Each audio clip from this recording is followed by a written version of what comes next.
Alhamdulillahi wa kafa, wa sallallahu wa sallam wa baraka ala Mustafa, wa ala alihi wa sahbihi wa man wala. Falëndrimin në tërësi takojnë vetëm Allah subhana, atë e los dhe ati përgjërohem që ta lavdëroj dhe të begoj dërguarin e ti Muhammedin sallallahu alaihi wa sallam, familjen, shokët dhe gjithë umetin e ti të pëzgjedhur. Të nduar vëllezër dhe motra. Përfitimi i njerëzve nga përpjekjet dhe veprimtaritë me të cilat mëtojnë të arrijnë deri diku, si përfitim është shumë i parapërcaktuar në bazë të qasjes se si i qasemi përpjekjes dhe të thotë veprës. Saktësisht, cila do vepër, cila do përpjekje, cili do koncept që ne mëtojmë nëpërmjet tyre të arrijmë deri tek një qëllim i caktuar, qasja është determinuesi ndoshta më i madh për të nxjerrë më të mirën prej asaj veprimtarie. Për shembull, në raport me punën, në raport me mësimin, në raport me familjen, në raport me prindërimin, qasja është themelore dhe jo detyrimisht mënyra se si veprojmë tutje.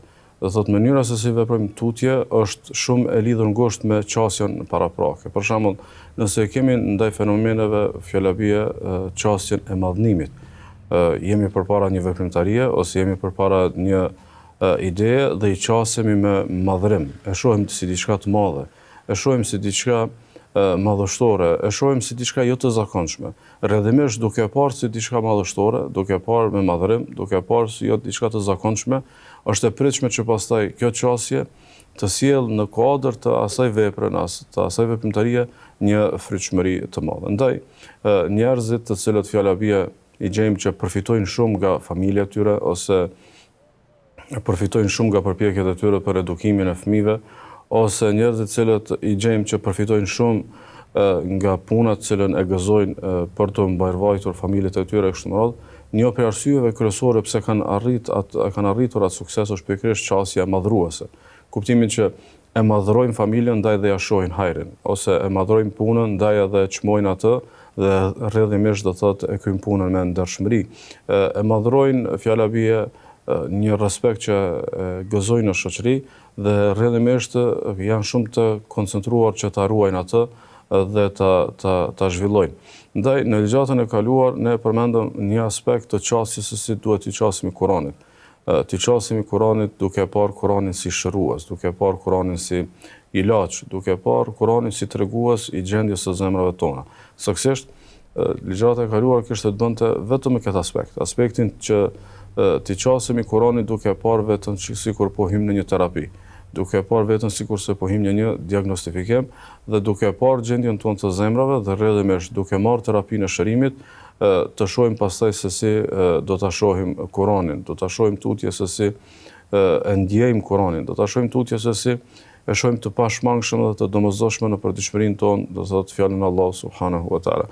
Do kisha pasur dëshirën fillimisht në këtë hyrje të vazhdoj pikërisht me këtë qasjen e shpërfaqjes së aspekteve se si duhet të shihet Kurani dhe rrjedhimisht të përcaktohet qasja në raport me Kuranin. Për shembull, Allah subhanahu wa taala padyshim që përshkrimet kuranore për Kuranin janë përshkrimet më të vërteta dhe më të plota.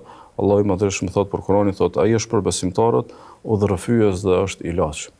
Është udhërrëfyes dhe sa herë që njeriu lexon, të lexoj pikërisht me këtë ndjenjë, me ndjenjën që do të gjejë diçka madhështore, me ndjenjën që do të udhëzohet për diçka madhështore, me ndjenjën që po e lexon udhërrëfyesin e jetës, se si duhet jetoj dhe se si duhet të adhuroj Allahun subhanahu wa taala kështu me radhë. Nëse nuk i qasmi Kuranin duke parë atë si udhërrëfyes, rrjedhimisht pakohet mundësia përfitimit. Pakohet mundësia përfitimit. Sigurisht Allah subhanahu wa taala thon Kur'an, thotë ky Kur'an udhëzon ka ajo që është më e drejta. Dhe u jep myshdhe besimtarëve që punojnë vepra të mira dhe u tregon se do të kenë shpërblim të madh. Kurani është si harriçi i Allahut subhanahu wa taala për shpërblime të mëdha. Mirë po, kjo e vërtet e ka një domethënie që besoj shumë bazike për ligjatën e sotme, mendësia e fitimit të shpërblimeve. Kurani është mundësia e madhe e shpërblimeve. Mirë po, jo vetëm kaq. Kurani edukon besimtarin për ta sforcuar ndjenjën për shpërblimet, për ta sforcuar ndjenjën për shpërblimet e Allahut subhanahu wa taala, për të mos u treguar asket kur është fjala për shpërblimet e Allahut. Në kjo ndodh shumë shpesh tek njerëzit, kur bëhet fjalë për të mirat e kësaj bote, kur bëhet fjalë për përfitimet e kësaj bote, janë shumë të interesuar, janë shumë lakmitar, janë të pangohur, ndërkaq kur bëhet fjalë për shpërblimet e Allahut subhanahu wa taala, shihen shumë të largëta dhe nuk ekziston një kërshëri e madhe dhe një entuziazëm i madh për të fituar shpërblimet e Allahut subhanahu wa taala. Thot Allahu subhanahu, thot ky libër, Kurani, thot që ua kemi shpallur juve, është plot bekim ndaj ndiqni atë dhe jeni të devotshëm që të mëshiroheni. Ti qasemi Kuranit po se po me madhrim, ti qasemi Kuranit po se po për ta parë atë si shërues dhe si tregues të gjendjeve të zemrave tona. Ti qasemi Kuranit që na udhëzon tek më e drejta dhe na motivon për shpërblime. Mirë po ti qasemi Kuranit duke parë si bekim, duke parë Kuranin si bereqet të jetës, kuptimin që sa më shumë që e kemi Kuranin në jetë, jeta jonë është më e bekuar, është jetë më e begat, është më e pasur me begatit dhe mirësitë Allah subhanahu wa ta'ala. Ndaj, Abdullah ibn Abbas radiallahu anhu thot kësaj, thot Allahu ka garantuar në Kuran që kush e ndjek Kuranin nuk devion në këtë jetë dhe nuk do të jetë fatëzi në jetën tjetër. Pastaj ka cituar fjalën Allah subhanahu wa taala ku thot Allah subhanahu, e kush e pason udhëzimin tim, nuk do të humbë në këtë dynjë, as që do të jetë fatkeq në botën tjetër. Ndaj është shumë themelore, shumë bazike për të ndryshuar qasjen. Për arsye se ne sonte inshallah do t'i qasemi aspektit të shpërblimeve, për ta parë Kuranin si thesar të shpërblimeve. Mirë, po fillimisht duhet të reflektojmë ku jemi me qasjen. Fillimisht duhet të analizojmë qasjen tonë. Të jemi të drejtë për drejtë, të jemi të vërtet me vetveten. Për të parë nëse thjesht e shohim Kuranin si një libër kaq thjesht të shenjtë, apo e shohim Kuranin edhe më shumë se sa kaq. A e shohim Kuranin vetëm si dogma që duhet të besohet, apo e shohim më shumë se kaq. A e shohim Kuranin thjesht si përcaktues të identitetit të muslimanit, apo e shohim më shumë se kaq. A ka aspekte më të thella përveç besimit, përveç dogmës, përveç pjesës themelore të kredos së muslimanit, a ka aspekte të tjera të cilat e përcaktojnë qasjen tonë në raport me Kuranin. Dhe Allah subhanahu wa taala na tregon një situatë prej situatave të qasjeve në raport me Kuranin. Thot Allah subhanahu, thot kur u të shpallët ndonjë sure, dhe kjo bën fjalë për periudhën që akoma ishte duke u shpallur Kurani, thot Allah subhanahu, thot kur të shpallët ndonjë sure, disa prej tyre thonë, kujt prej jush kjo do të jashtoj besimin.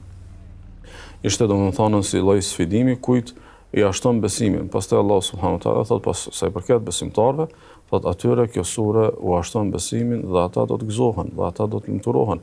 Do thot ngjarja e besimtarit me Kuranin është ngjarje e shtimit të besimit.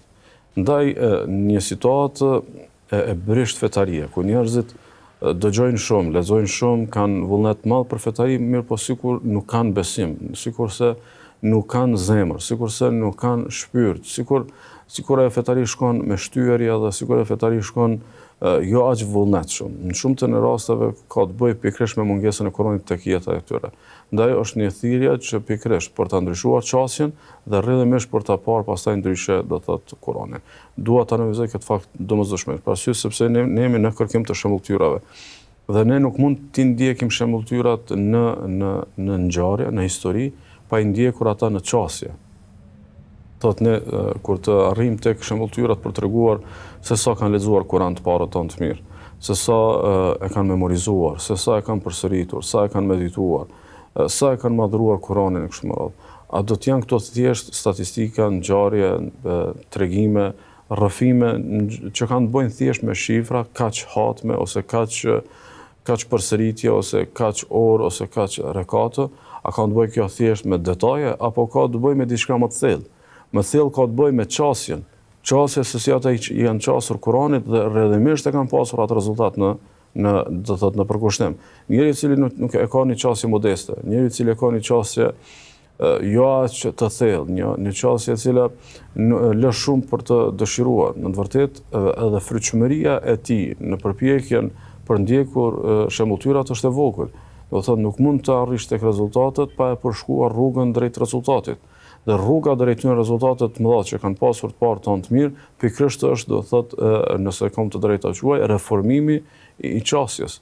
Reformimi i qasjes në raport me Kuranin. Ndaj, sonte është një përpjekje me lenin Allah subhanahu wa taala për ta reformuar qasjen në raport me Kuranin, për ta parë Kuranin si mundësi e shpërblimeve. Do thotë, teksa e marrim mushafin edhe lexojmë, ta shohim pikërisht që jemi duke hapur një thesar të shpërblimeve, një thesar të qelsave të arritjeve më të mëdha.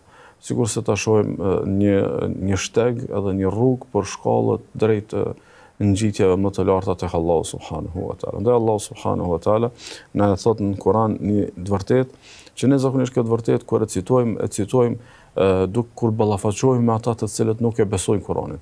Ndërkohë që unë kisha pasur dëshirë të sonte ta citoj këtë realitet pikërisht me ata të cilët i besojnë Kur'anit. Thot Allah subhanahu Alif Lam Ra. Ky është libri thotë që ta kemi shpall ty, që njerëzit t'i nxjerrësh nga errësira në dritë. Që njerëzit t'i nxjerrësh nga errësira në dritë. Ne zakonisht këtë e përmendim pikërisht duke dashur t'u tregojmë të tjerëve të cilët nuk e besojnë Kur'anin ose janë mosbesimtarë ose u takojnë besimeve të kota e kështu me radhë që do thotë ju jeni në errësi dhe ne jemi në dritë. Realisht Kurani i nxjerr për errësirës në dritë gjithë. I nxjerr edhe muslimanët të cilët jetojnë në gaflet. I nxjerr edhe muslimanët të cilët jetojnë të përgjumur. I nxjerr për errësirës në dritë edhe muslimanët të cilët kanë harruar që xheneti Allahu subhanahu wa taala është vend që duhet të mbjellët me produktet edhe me farat edhe me kontributet edhe kultivimet e tona. Kanë harruar që shkallët e xhenetit lypin për kushtim. Ndaj unë shpresoj që çësia jonë që duhet ndryshuar është pikërisht për ta parë edhe Kur'anin si mundësi e dalin nga errësira në cilën jemi duke jetuar pa shpërblime të mëdha, pa sevape të mëdha, pa arritje të mëdha, pa regjistrim të madh të veprave, do thotë pa shpërblime për dalur në dritën e shpërblimeve. Saktësisht me Kur'an dalim nga varfëria e shpërblimeve në pasurinë e shpërblimeve. Do thotë ne te kur është ngjarja e shpërblimeve dhe sevapeve me të varfër. Ndërkaq ajo që duhet të na shqetësojë dhe duhet të jetë projekti ynë që kur të bëhet muhabeti edhe biseda e shpërblimeve ne të jemi të pasur ose të përpiqemi të ishim të pasur. Ndaj do thotë regjistri i veprave është ngjarje e cila e shqetëson besimtarin. Regjistri i veprave e shqetëson besimtarin. Besimtari nuk merakoset thjesht për besimin e tij, nuk merakoset thjesht për bazën e fetarisë së tij, nuk merakoset thjesht për kryerjen e obligimeve. Ai ka fiksim edhe regjistrin e veprave. Sa po i regjistrohen veprat, sa vepra ka të regjistruara, sa e ka rënduar peshojnë e veprave të mira të tij dhe se si do thotë po bëhet gati për takimin me Allahun subhanahu wa taala dhe fitimin e shpërblimit të madh tek Allahu subhanahu wa taala. Ndaj do thotë vepra e mirë ose sevapi ose përpjekja për të fituar një shpërblim tek Allahu, përpjekja për të fituar një sevap, përpjekja për të rënduar me një vepër, do thotë peshojnë e veprave të mira është për herë do thotë ngjarja e besimtarit. Çka është besimtari i vërtet? Besimtari i vërtet është besimtari i cili ditën dhe natën, javën dhe muajt e tij shoqërohen nga kjo ide, duhet bëj diçka, duhet shtoj tek regjistri i veprave të mira, duhet të kem më shumë sevape, gjersa jam duke udhëtuar drejt Allahut subhanahu wa taala. Çfarë bën do thotë vepra e mirë ose çfarë bën sevapi? Abdullah ibn Abbas ja ka një përgjigje të bukur. Thotë vepra e mirë thotë sjell thotë për ndritje dhe shkëlqim në fytyrën e besimtarit. Besimtari i cili e ka dert veprën, e ka dert sevapin, e ka dert shtimin e veprave të mira, e ka një shkëlqim thotë në fytyrë. E ka thotë një dritë në zemër. Thotë ka begati në furnizimin që ja ka dhënë Allahu subhanahu wa taala. Në rrezikun e tij e ka një begati. Allahu subhanahu wa taala u ka garantuar gjithë njerëzve do thotë rrezikun, ja ka garantuar furnizimin, mirë po jo të gjithëve u e begati në këtë rrezik. Dikush ka shumë, mirë po s'ka bekim në to. Sikurse dikush mund të ketë më pak, mirë po mund të ketë shumë bereqet në to. Pastaj thotë jep Allahu subhanahu wa taala një forcë në trup, ndaj i gjen se si ata nuk ngurojnë të adhurojnë Allahun, të bëjnë shumë vepra të mira, sikurse e gjen që sevapi prodhon thotë një dashuri në zemrat e njerëzve. Njerëzit e duan njërin e mirë. Njerëzit e mirë e duan do thotë një njeri i cili është i përkushtuar ndaj Allahut subhanahu wa taala. Nëse kësaj është rezultati i sevapeve në përgjithësi. Nëse kjo është rezultati i veprave të mira në përgjithësi, si mund të jetë do thotë sevapi dhe shpërblimi i përkushtimit në veprën e mirë që quhet leximi i Kuranit. Saktësisht teksa mendojmë për veprat e mira, teksa mendojmë se sa e mirë është të japësh një lëmosh, teksa mendojmë se sa e mirë është të përshëndetësh dikë, sa e mirë është të gëzosh dikë ose thjesht të bësh një gjest të mirë me fqinje të kështu me radhë. Teksa i mendojmë sevapët, le ta kemi në konsiderat themelore për këtë me ndryshimin e çësisë tonë ndaj Kuranit, se si do thotë sevapi më i madh, sevapi dhe arritja më e madhe, shpërblimi më i madh i pakrahasueshëm mbase me shumicën e sevapeve është pikërisht domethënë sevapi i leximit të Kuranit dhe Allahu subhanahu wa taala këtë e përmend Kur'an duke thënë, thotë padyshim ata që e lexojnë librin e Allahut, ata të cilët e kanë këtë ibadetin e tilawes, ibadetin e leximit të Kuranit dhe e kryjnë namazin. Jo që lexojnë Kur'an, mirë po i shpërfillin obligimet. Thot padyshim ata që lexojnë thot librin e Allahut dhe kryejnë namazin dhe haptazi dhe fshihuarazi japin nga ajo që u kemi furnizuar ne, thot ata janë njerëzit të cilët shpresojnë një tregti që nuk ka për të humbur kurrë. Shpresojnë një tregti që nuk ka për të humbur kurrë. Për çfarë tregtie bëhet fjalë? Bëhet fjalë pikërisht për tregtinë e shpërblimeve. Kjo është tregtia e shpërblimeve, tregtia e sevapit, tregtia për të fituar tek Allahu subhanahu wa taala nëpërmjet tregtimit me të, nëpërmjet veprave të mira. Cilat vepra të mira? Leximi i Kuranit dhe falja e namazit. Ndaj Allahu subhanahu wa taala kur flet për këta tregtar, thotë kësaj, besimtarët vërtet thotë janë vetëm ata që zemrat e cilëve thotë kur përmendet Allahu vërgullojnë dhe kur u lexohen ajetet e Allahut, aty në ushtohet besimi. Atyre ushtohet besimi. Kështu që në hartën e veprave të besimtarit dhe në agjendën e adhurimeve të tij kryeson leximi i Kuranit. Dhe kjo është pikërisht thirrja në 10 që po hym.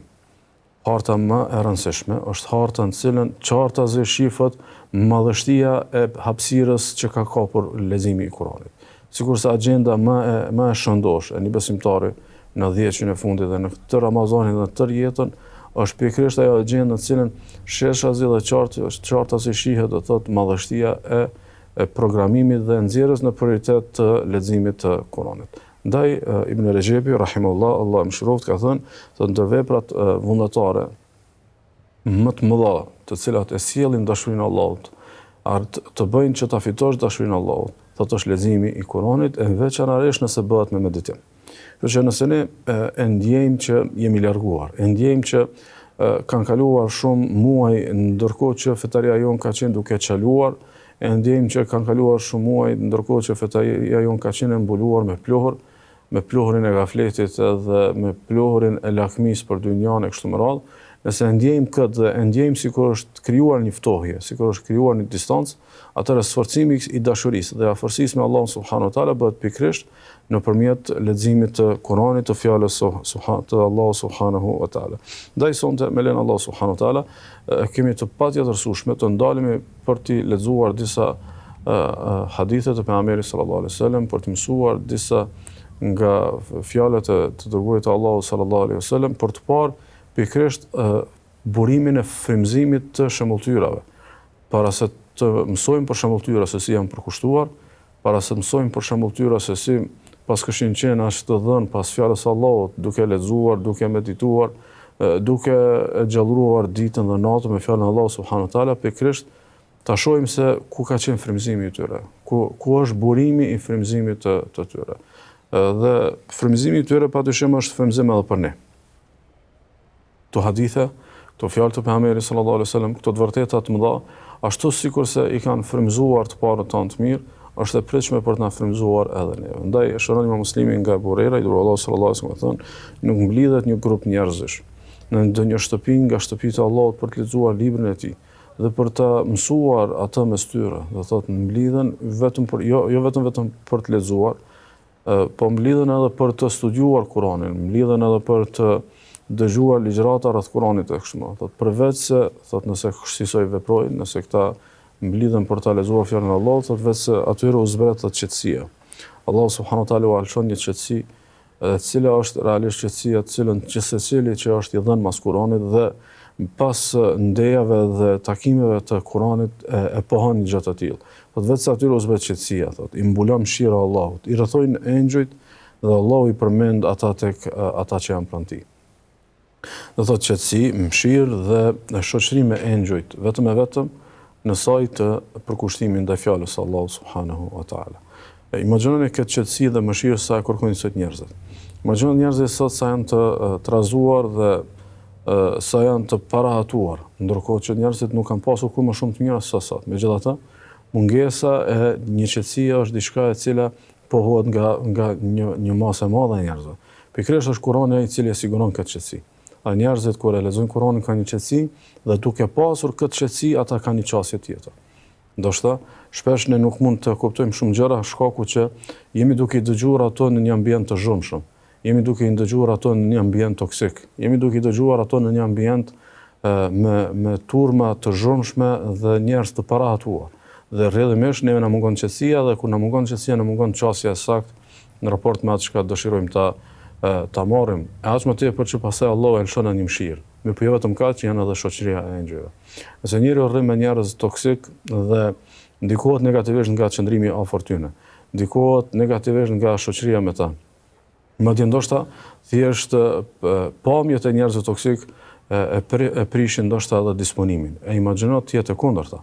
Të jesh në shoqëri me engjëj, të jesh në shoqëri me krijesat më të dalluara, të jesh në shoqëri me krijesat më të mira. Dhe rrjedhimisht kjo shoqëni, kjo afërsi me engjëjt të krijojë një disponim të ofrojë një gjendje shpirtërore dhe një rahati e cila realisht do thotë shumë unike vetëm për njerëz të përkushtuar ndaj fjalës së Allahut subhanahu wa taala. E shënojmë muslimin nga Abu Umame al-Bahili, Sayyidullah sallallahu alaihi wasallam ka thënë: lexoni Kur'anin sepse ai do të vinë në ditën e Kiametit si ndërmjetësues për njerëzit e tij. Lexoni Kur'anin sepse ai do të vinë në ditën e Kiametit si ndërmjetësues për njerëzit e tij. Do të vijë Kur'ani në rolin e ndërmjetësimit. Do të vijë për të ndërmjetësuar që Allahu të falë, për të ndërmjetësuar që Allahu të jap shpërblime më të mëdha, për të ndërmjetësuar që Allahu të shpëtojë nga dënimi i tij. Dhe kjo ndodh vetëm për njerëzit e tij dhe nuk mund të jesh njeriu i Kuranit ose të jemi njerëz të Kuranit vetëse në saj të përkushtimit, sepse ky epitet dhe ky emërtem sikurse edhe shembujt e tjerë jashtë Kuranit edhe jashtë Sunetit ka të bëjë pikërisht me të përkushtuarit. Nuk mund të thuhet ata janë njerëz të një diçkaje, njerëz të një pune, vetëse pasi që të janë të përkushtuar, do thotë në atë punë. Shënojmë muslimin nga Nawas ibn Sam'ani radhiyallahu anhu, Sayyidullah sallallahu alaihi wasallam ka thënë në një hadith, në ditën e Kiametit do të sillet Kurani dhe njerëzit e tij. Do të sillen tek gjykimi Kurani dhe njerëzit e tij, njerëz të përkushtuar, të cilët e kanë lexuar, do thotë ditën edhe natën. Do të ata të cilët vepruan sipas tij në këtë botë. Njerëz të Kuranit, cilët jo vetëm që e kanë lexuar, mirë po e kanë jesuar atë dhe kanë punuar sipas Kuranit. Do të përin surat Al-Baqara dhe Ali Imran, të cilat do të ndërmjetësojnë për atë që i ka mësuar ato. Dua Allah sallallahu alaihi wasallam në këtë hadith na tregon një skenë për skenave të jetës së amshimit. Një skenë ku njeriu do të mirakoset nëse do të arrijë të shpëtojë, nëse do të arrijë të ketë vepra mjaftueshëm për të fituar xhenetin e Allahut, nëse do t'i falen mëkatet dhe të shpëtojnë prej dënimit të Allahut, dhe në atë moment sillet Kurani për ndërmjetësuar për njerëz të vet, për ata të cilët e kanë lexuar, për ata të cilët këto net i kanë mbushur me fjalën e Allahut subhanahu wa taala. Dhe pastaj thot pejgamberi sallallahu alaihi wasallam prin në këtë ardhje të surja Al-Baqara dhe surja Ali Imran, të cilat do ndërmjetësojnë për ata të cilët i kanë ditur ato. Saktësisht, Allahu sallallahu alaihi wasallam na sforcon domethënien e përkushtimit qoftë në përgjithësi ndaj Kuranit, po qoftë në veçanti ndaj dy surave të gjata që janë surja Al-Baqara dhe surja Ali Imran. Dhe këtu shfrytëzoj rastin që të përcjellin një këshill për njerëzit që ndoshta nuk kanë synime për ta memorizuar Kuranin, ose nuk kanë fjallabie, akoma janë në një fetari që herët është për të bërë bisedë për ta memorizuar Kuranin, ndoshta mund ta mendojnë më tutje pasi të ju sforcohet dhe të ju stabilizohet fetaria, mirë po të paktën në fillim është e bukur dhe e mirë, motivuar nga kjo hadith, të paktën njerëzit të mësojnë këto dy sure. Që edhe nëse nuk arrijnë ta memorizojnë Kuranin në tërësi, të paktën të kenë këto dy sure të cilat do të ndërmjetësojnë, do thotë për atë i cili do thotë i ka memorizuar. Sigurisht shënoni me Buhariu, me Muslimin nga Aisha radhiyallahu anha, Rasulullah sallallahu alaihi wasallam ka thënë, ai që është i shkallët, i aftë në leximin e Kuranit, në kuptimin e i aftë dhe i shkallët, i cili ka arritur të jetë jashtëzakonisht i veçantë dhe i dalluar dhe i arrirë në Kuran, duke lexuar mirë, duke mësuar atë, duke medituar e kështu me radhë. Domethënë, cila do të thënë një aftësisë dhe shkallësisë që ngërthen ky nocion.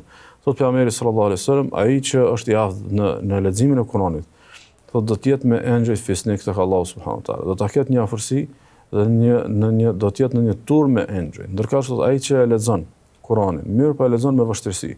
Dhe këtu me vështirësi është për qëllim vështirësia në përgjithësi, qoftë vështirësia gjatë leximit, qoftë vështirësia gjatë kujtesës, qoftë vështirësia gjatë thotë bukur leximit të kështu me radhë. Thotë ai që lexon Kuranin me vështirësi, duke hasur pengesa, por vazhdon ta lexoj. Nuk ndale së përpjekuri, thot ka dy shpërblime tek Allahu subhanahu wa taala.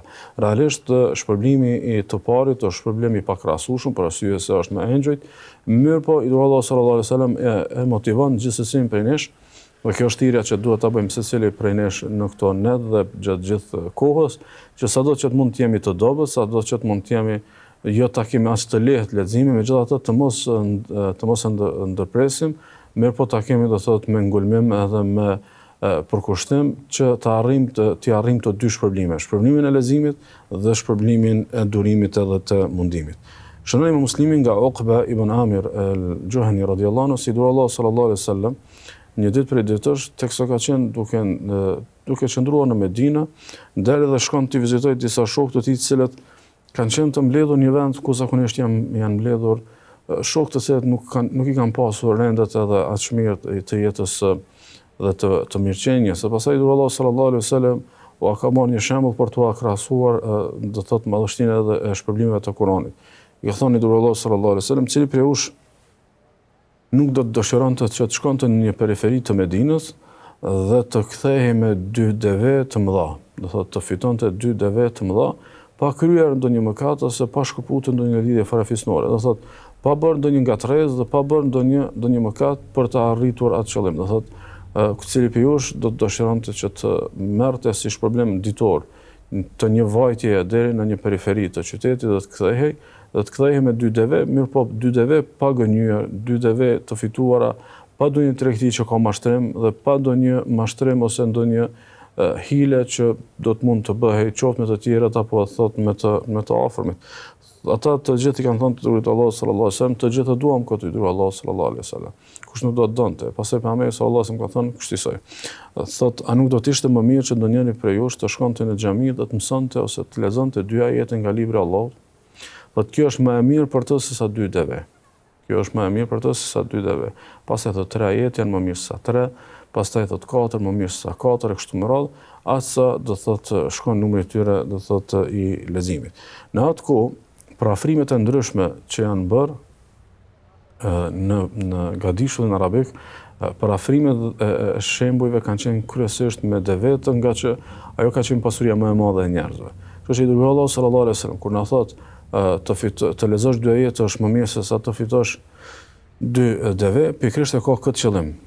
Dy fitime të ahiretit, dy fitime të jetës amshimit, dy sevape të jetës amshimit janë më të mira se sa dy arritja dhe dy fitime të kësaj bote, nga që sado që fiton nga kjo botë je i kufizuar për të shijuar të mirat e kësaj bote. Dhe sado që fiton vetëm sa ajo do të ngarkon me barrë dhe me llogarinë në ditën e gjykimit, si dhe me shumë gjëra të tjera të cilat janë karakteristikë do thotë e fitimit, ndërkaq leximi i Kuranit nuk të ngarkon mirë, po vetëm shka të pasuron me shpërblimet për jetën e amshimit. Kështu që leximi i Kuranit ndër vëllezër dhe motra duhet parë vërtet si thesar i shpërblimeve të mëdha. Kush e ka Kuranin, e ka një mundësi të madhe të fitimit. Kush i përkushtohet Kuranit, e ka një mundësi madhështore të pakrahasueshme të fitimit. Kush i përkushtohet Kuranit të Allahu subhanahu wa taala, është e pritshme për të që të edukohet në kulturën dhe frymën e të parëve tanë të mirë, për ndjeshmërinë dhe domosdoshmërinë e regjistrimit të sa më shumë veprave në regjistrin e veprave të mira. Ndaj shënojmë më të mjedhiu nga Abdullah ibn Mesudi, si dërguari Allahu sallallahu alaihi wasallam ka thënë, kushdo që lexon një shkronjë nga libri i Allahut, një harf nga libri i Allahut, thotë ka një shpërblim, ka një sevap. Dhe çdo shpërblim, çdo sevap thotë shumë fizohet ose shumë fishohet, thotë 10 fish. Nuk them thotë alif lam mim se është një shkronjë. Mirë po them thot, elifi shkronja e parë është thot një shkronjë, lami është një shkronjë dhe mimi është një shkronjë. Do thot, një Fatiha e lexuar janë 10 harfe, një faqe e Kuranit e lexuar janë qindra e madje edhe më shumë, një xhoz janë mira dhe 10 mira harfe, të cilat shumëzohet me 10 dhe krejt to janë shpërblimet të cilat të regjistrohen në regjistrin e veprave të mira. Kështu që i dërguari Allahu sallallahu alaihi wasallam kur na jap këtë detaj të shumëfishimit të veprave dhe regjistrimit të çdo harfi me një sevap, i dërguari Allahu sallallahu alaihi wasallam na bën gati për kulturën e sevapit. Na bën gati për kulturën e sevapit. Kultura e sevapit është e dobët tek njerëzit materialist. Kultura e sevapit është e dobët tek njerëzit me grykësi dhe pangopsi për këtë jetë. Kultura e sevapit është kultura e dobët tek ata të cilët mosin vetëm me këtë jetë. Ndërkaq kultura e sevapit është treguesi i madh kush jemi ne në jetën e amshimit, sepse kultura e sevapit është përgatitja më e mirë për jetën e amshimit. Jeta e amshimit nuk fitohet thjesht me një vepër të mirë bërë në një çast të motivimi. Xheneti Allahu subhanahu wa taala më së shumti fitohet me kulturën e sevapit. Kur sevapin dhe mendimin që duhet të fitosh probleme e kthen në kulturë. Kjo është kultura që të bën ta mendosh çfarë të veproj pas kësaj ligjërate, ose si ta kaloj kohën gjersa po e pres syfyrin, ose çfarë do të bëj ndërmjet kohës së namazit sabat dhe orarit teksa shkoj në punë kështu me radhë. Kur e kemi kulturën e sevapit, kultura e sevapit na tregon se si ti mbushim këto kohë me ibadet. Kur e kemi kulturën e sevapit, kultura na edukon dhe na kujton, na sjell në kujtesë që këto janë mundësi të mira për të fituar problemet e Allahut subhanahu wa taala. Fjala bie 5 minuta, 10 minuta, një gjysmë ore kështu me radhë, që e mendomi ndërmjet dy kohëve, ose ndërmjet dy orareve, ose ndërmjet dy obligimeve, ose në një pritje kështu me radhë, mund të janë 10 mira sevape të cilat mund të arrihen nëpërmjet leximit të fjalës së Allahut subhanahu wa taala. Shënon Abu Davudi nga Abdullah ibn Amri, se Allahu sallallahu alaihi wasallam ka thënë, thotë do t'i thuash shoqëruesit të Kuranit, ai i cili është shoqëruar dhe ka jetuar me Kuranin gjithherë, lexo dhe ngjitu në shkallët e xhenetit. Dhe recito, thotë, sikur se ke recituar Kuranin në dunjë, sepse vendi yt do të jetë tek ajeti i fundit që do ta lexosh. Realisht në ditën e gjykimit një ngritje do ndodh pikërisht shkaku i leximit. Një ngritje e madhe do ndodh shkaku i përkushtimit ndaj fjalës së Allahut subhanahu wa taala. Dhe sa më shumë ajete që kemi mësuar, aq më shumë shkallë. Deri tek ajeti i fundit që do të mund ta lexojmë, sikurse shënoi Imam Tirmidhiu nga Abu Huraira, i Allahu sallallahu alaihi wasallam ka thënë, në ditën e Kiametit Kurani do të vijë dhe do të thotë kësaj: O Zot, stolise atë i cili më ka lexuar, stolise bartësin e Kuranit. O Zot, jepi stoli. Atëherë thotë do t'i vendoset atij kurora e nderit. Do t'i jepet një kuror që ka të bëjë me nderin për ta nderuar dhe për ta veçuar si të nderuar ndër të tjerë. Pastaj Kurani do thotë: O Zot, shtoja nderin. Atëherë thotë do t'i veshën thotë kostume të nderit. Pastaj thotë: O Zot, bëu i kënaqur me to. Kësaj vën Kurani për atë i cili ka qenë i përkushtuar ndaj tij. Dhe Allahu do të jetë i kënaqur me të, më pas do t'i thuat: lexo dhe ngjitu dhe ngritu, sepse çdo ajo që do ta lexosh do të jetë një shpërblim më shumë i marr nga ana jote. Kjo është çësia dhe kultura të cilën ne do duhej të paktën seriozisht të mendojmë, të paktën përpara se të hyjmë në 10 e fundit. Kultura e sevapit. Se si do thotë ta mbushim këtë 10 me sa më shumë shpërblime. Se si ta begatojmë dhe ta pasurojmë këtë 10 me sa më shumë shpërblime. E aq më tepër duke menduar një fakt. Duke menduar faktin nëse pikërisht ky 10 të jetë një rëndesë e madhe në peshojnë e veprave të mira në ditën e gjykimit, e si do të mund ta rëndonim, si do të mund ta mbushnim, si do të mund ta gjallëronim këtë 10 më shumë se sa me fjalën e Allahut subhanahu wa taala. Kështu që le të reflektojmë, le të kemi pikërisht në këtë muaj një reflektim që ka të bëjë pikërisht me këtë çështje, sa shkallë do të fitojmë në këtë ditë që ka ngelur dhe sa shkallë kemi fituar në ditët që kaluan në këtë muaj të bekuar. Elusin Allahu subhanahu wa taala që të na vetëdijsoj për kulturën e sevapit, për sevapin e leximit të Kuranit dhe të na mbajë të këndjellur për këtë vlerë dhe të motivuar për ta arritur atë me mirësinë dhe begatinë e tij.